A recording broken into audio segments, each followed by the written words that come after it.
Hello everyone, welcome to Select Star. Today we are going to delve into the most important concept of SQL, that is joins.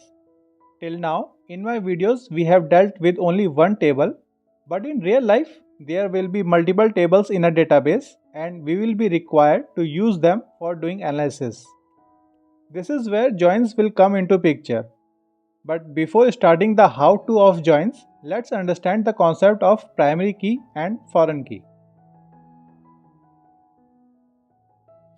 A primary key is a column or a set of columns that uniquely identifies each row in that table. You can see two tables on the screen, employees and department. If we refer to employees, the column employee ID will be the primary key because each value in that column is unique. The other column, that is name and department ID, cannot be treated as primary key because they can repeat. For instance, two people can have same name or they can work in the same department. In the second table, that is the department table, we can treat the ID column as the primary key. One requirement for the column to be a primary key is that it cannot have any null value. Now, if we talk about foreign key, it is a column or set of columns that establishes a link between data in two tables. If we refer to the department ID column in employees table, we can see that it has data matching with the ID column of department table. Hence, we will be able to use this column for joining these two tables. In other words, we can say that foreign key is a primary key in some different table. With this information, let's move to the first type of join, that is an inner join.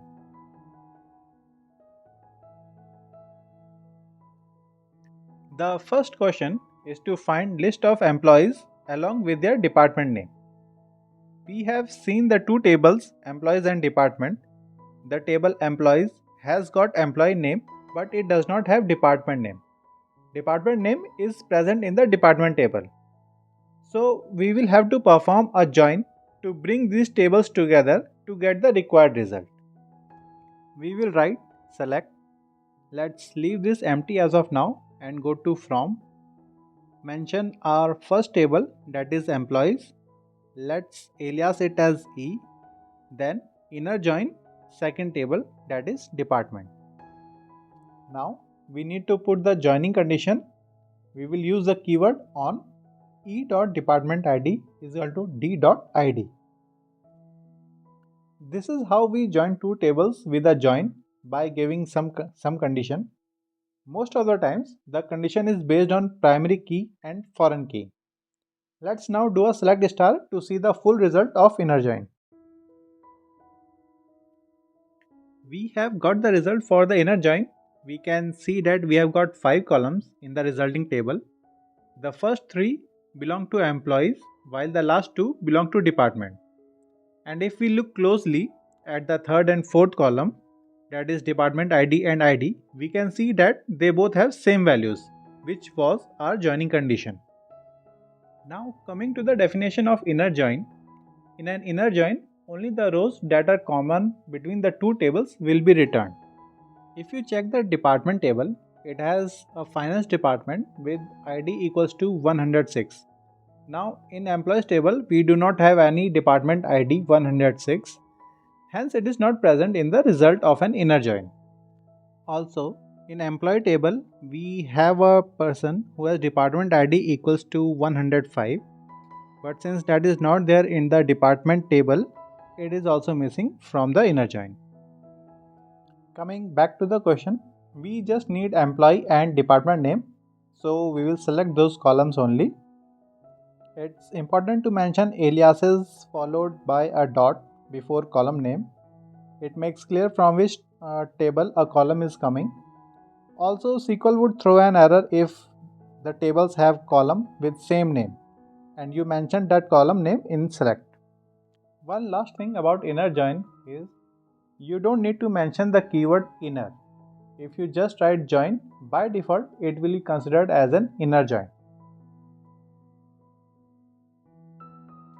Question 2 wants us to find employees who do not belong to any department.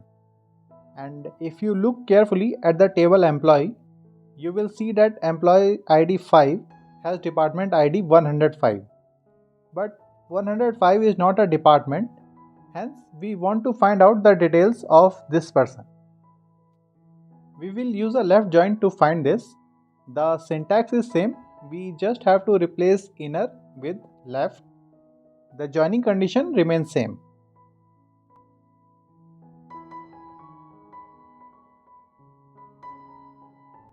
We have got the result for a left join. This time, in addition to matching rows, we have got one null row for department. Before going to the definition of left join, let me first state that when I say left table, I mean the table mentioned on the left side of join, and when I say right table, I mean the table mentioned on the right side of the keyword join. Now, in a left join, first the matching rows are returned, and after that, whatever is remaining in left table will be returned with null results for rows of right table. In short, we can say left join equals to inner join plus whatever is remaining in left table. Coming back to question 2, we need to fetch the last result only. So we'll put the condition in where clause and select the required column.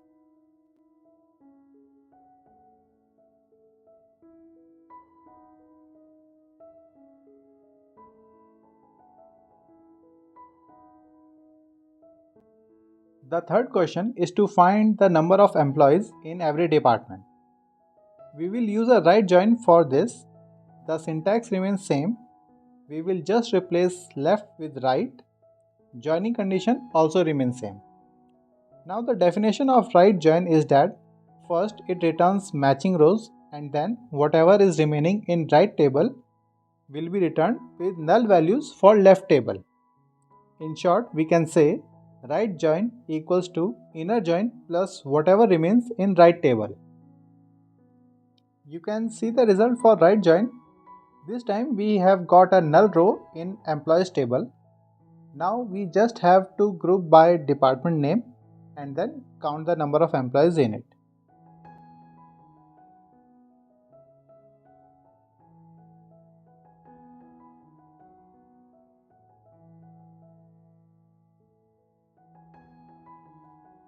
We have got the count for each department.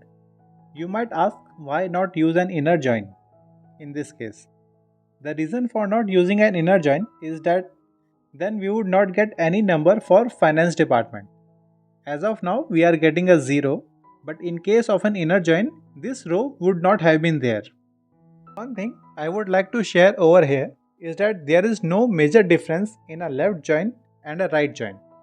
You can always use a left join instead of a right join and vice versa, but you will have to interchange the position of the tables.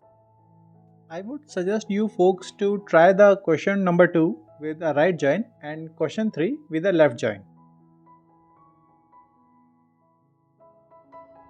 The last question is to find departments in which a person can be transferred. Now there is no other condition, so we will assume that a person can be transferred to any other department, and hence we will use a cross join to solve this. The syntax is little different. We will mention cross join and we don't have to give any condition.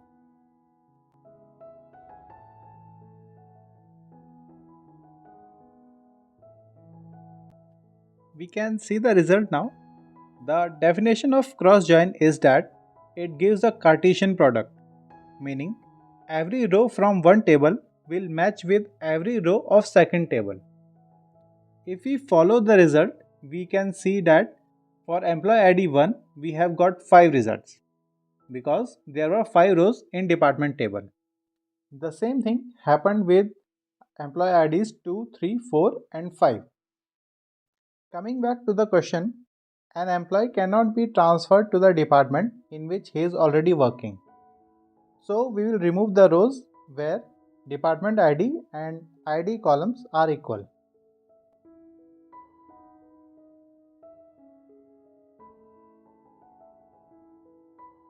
We can see that employee Alice Johnson, who has department ID 101, can be transferred to department with IDs 102, 3, 4 and 6. So we will select the required columns and then move to the next question.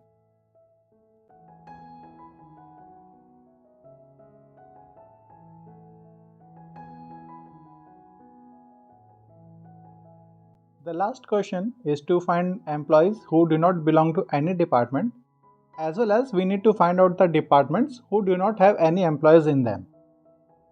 We will use a full join to solve this question. A full join is a combination of left join and right join. That is, first it returns the matching rows, then it returns whatever is remaining in left and right tables. The syntax for full join is similar to an inner or left or right join. We will be required to give a condition as well. Let's do a select star to see its result. Over here we can see that we have got the result of an inner join, then we have got a right table result and null values in row 5, and then we have a left table result and null values in row 6. Now we have to select the required columns to get the result. Now we will apply the OR condition to fetch employees and departments as required in the question, and then select the specific columns.